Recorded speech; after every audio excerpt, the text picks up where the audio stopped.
Hello everyone. Today let us talk about the emotional development of the child. Emotions are nothing but feelings, and there are different types of emotions.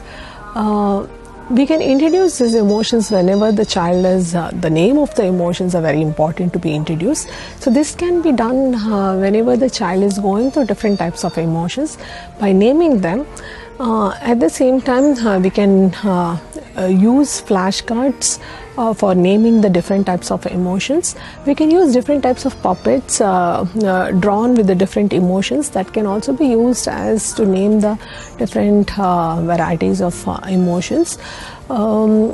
Emotions when the child is very small is expressed through the smile and the cries. Attending to those cries will help in giving a soothing effect to the child.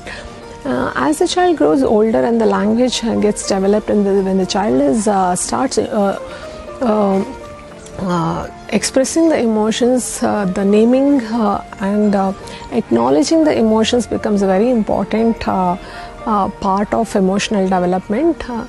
One more thing, what the parents can do in terms of developing the emotional development is giving a quality time to the child. It can be by playing with the child, singing to the child, or taking the child to park, or anything which both parent and the child enjoys can be as an activity for emotional development.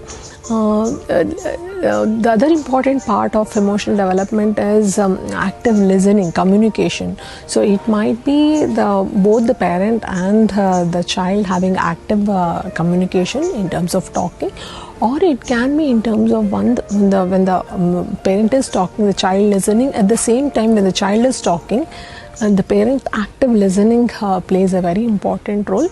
One more important aspect which can be developed under emotional development is praising the child.